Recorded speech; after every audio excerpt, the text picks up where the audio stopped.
A humanidade é atacada por um vírus extraterrestre que transforma peixes em animais carnívoros com pernas. E esse é o filme Geo Tóquio Fish Attack. E eu sou F, então vamos recapitular. A história começa mostrando o fundo do mar com algo muito rápido se aproximando e caindo em uma rede, e vemos um navio de pesca em alto mar, mas é aí que tudo começa, pois um dos marinheiros encontra alguma coisa e quando começa a observar fica aterrorizado. E troca a cena e vemos Kaori, que estava conversando com seu noivo, que ficou trabalhando pois ela foi fazer uma viagem para comemorar a formatura da faculdade. E ela diz que aproveitaria com as amigas e ele diz que quando ela voltar vai ter uma surpresa para ela. E vocês já devem imaginar o que é.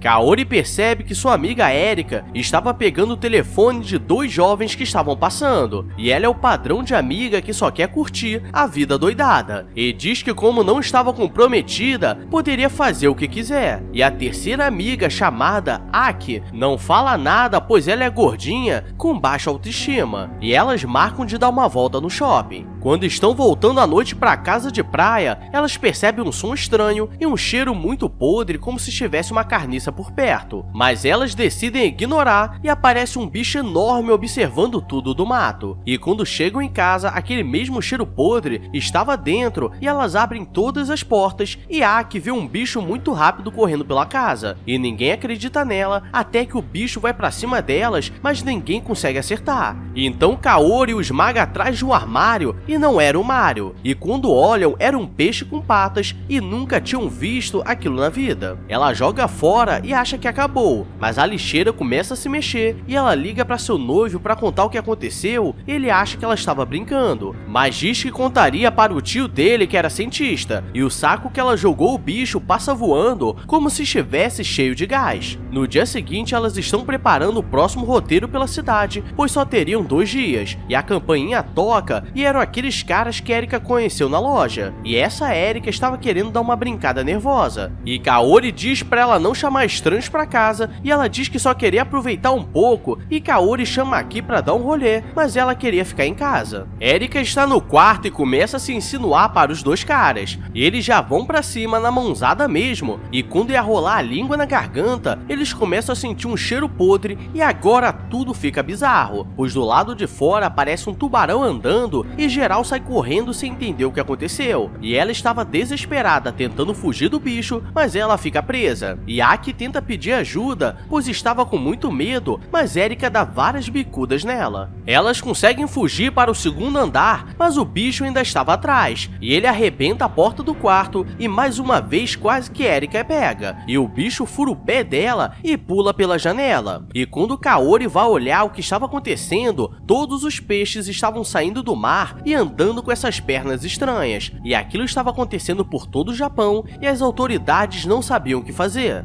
O país está um caos e os cientistas estão correndo atrás para conseguir acabar com os peixes, e eles dão uma entrevista para a TV, pois foram um dos primeiros a serem atacados, por estar em uma casa de praia, e vemos que essa Erika não toma jeito, pois ela chamou os 2 novinhos no dia seguinte, pois não deu para brincar. Kaori liga para seu noivo e pergunta se estava tudo bem por lá. Ele diz que não aconteceu nada e começa a ter um engarrafamento na cidade e todos saem do carro para ver. E ele diz para ela não ir para Tóquio e a ligação cai porque ele é atacado. E nunca entendi isso em filmes de terror, da ligação cair, porque quando a pessoa falece, pela lógica ficaremos escutando o sofrimento do boneco. Kaori fica desesperada e começa a arrumar suas malas e ela pegaria o primeiro voo, mesmo ele falando para não ir para lá. E Aki não quer ficar sozinha na casa com Erika, e enquanto Kaori está tentando comprar uma passagem, Erika já abriu as 2 passagens para os jovens mequetrefes, e a brincadeira estava legal, e Aki só estava escutando com raiva porque essas coisas não acontecem com ela. Kaori consegue pegar um avião e senta do lado de um cara que estava escrevendo algumas matérias sobre o ocorrido no país, e ele diz que a conhecia de algum lugar e lembra que foi na reportagem da TV, e diz que trabalhava como repórter freelancer, e vemos que a brincadeira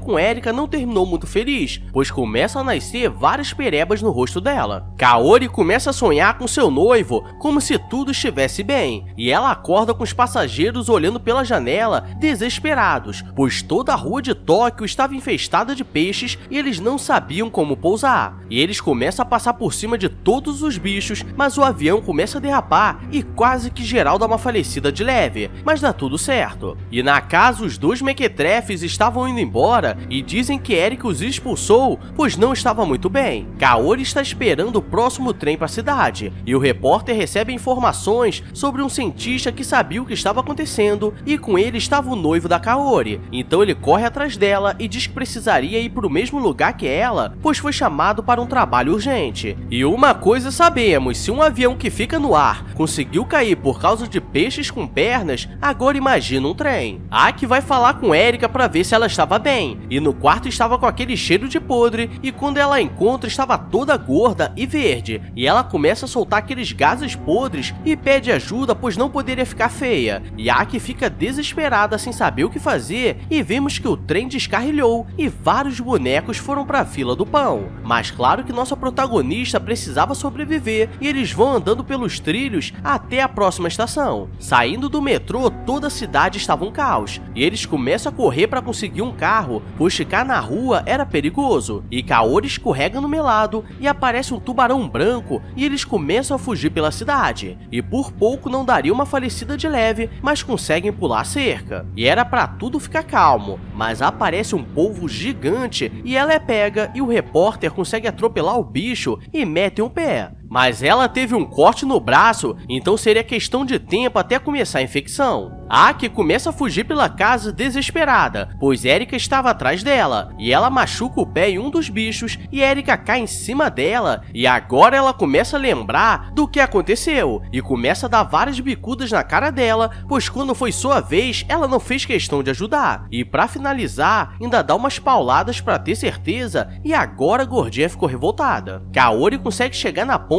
que daria caminho para Tóquio, mas estava protegida por vários agentes do governo e eles estavam em quarentena. E como ela é vida louca, vai para cima assim mesmo, e se fosse na vida real, o 762 já teria cantado. E ela começa a ficar desesperada, pois queria ver seu noivo. E galera, me diz aí o que ela poderia fazer de diferente para deixar ele vivo, porque até agora ela só fugiu. O mundo todo estava um caos, pois em menos de 24 horas, os peixes do mundo todo estavam contaminados e poucas pessoas conseguiram sobreviver. E ela vai para a casa do repórter e ele estava preparando aquele material para mostrar para o mundo todo. E diz que começou a trabalhar com isso quando seu pai descobriu que algo de ruim aconteceria e deram uma sumida nele. Então ele iria até o fim para trazer a verdade do mundo. E ele mostra uma gravação do cientista que estava coordenando a cura. E Kaori reconhece que era o tio do seu noivo. Aki sai desolada de casa e estava sem esperanças, e os soldados estavam na rua tentando controlar tudo, e vemos que as pessoas estavam se transformando naqueles bichos, e acho que isso consegue ser pior do que um apocalipse zumbi. E ela começa a fugir pela cidade, pois Erika agora estava toda transformada, e ela acha que conseguiria fugir, mas acaba caindo em uma piscina de peixes transformados e começa a ficar maluca, e acho que faleceu. Eles conseguem chegar na casa do cientista e não tinha ninguém em casa, e começam a investigar todos os quartos e estava vazio, e encontram uma sala de testes e tem uma gravação do cientista fazendo um teste com o próprio braço, e ele injetou o vírus, e aquelas pernas eram um tipo de máquina muito avançada que usava como combustível o gás liberado pelos corpos, e tinha vida própria, e aquilo foi inventado depois da Segunda Mundial, mas a base dos japoneses foi destruída e afundou no meio do oceano, então já vemos porque a treta cantou. Eles encontram um laboratório subterrâneo e o noivo dela estava lá transformado e cheio de canos nos orifícios, se é que você me entende. E o tio dele diz que estava procurando uma forma de acabar com esse vírus, mas percebeu que aquilo era uma forma especial de tecnologia que poderia ajudar a humanidade, e começa a ficar doido. E o noivo dela começa a ficar nervoso e dá uma espetada nele para ele ficar quieto e sai correndo. E o cientista pede ajuda ao repórter, pois ainda tinha algo para fazer antes de falecer. Kaori vai atrás do noivo pela cidade e estava tudo infestado do gás, e os soldados não poderiam poderiam fazer mais nada e aparece um bicho gigante que estava assimilando vários corpos. E ela percebe que aquela criatura estava viva e o repórter vai atrás dela e começa a escutar uma música estranha e encontra um circo. O repórter entra no circo e eles começam a apresentar o espetáculo. Estavam usando os infectados para fazer um show especial e eles fazem a apresentação do cuspidor de fogo e percebe que aquele gás na verdade era uma criatura que estava se multiplicando por toda a Terra. E como atração principal estavam trazendo o noivo da Kaori, mas ele tinha uma arma de jogar bosta nos outros e consegue fugir. E Kaori vai atrás, mas os outros bichos percebem que ele era diferente, pois estava usando uma tecnologia do cientista e começa a ser atacado. E como ela tem que fazer uma burrice, ela tenta ir pra cima dos bichos para salvar seu noivo. E nesse momento eu já teria deixado ela para trás. No final, ela estava triste, sem motivação para viver. E galera, no momento que uma pessoa fica sem motivação para viver por causa de outra pessoa, quer dizer que a vida está ruim mesmo. E eles pegariam um barco que estava em segurança, mas o repórter mostra que foi infectado com corte e entrega todas as provas do que aconteceu ali, caso precisem no futuro. E vemos que sempre os mais inúteis conseguem sobreviver.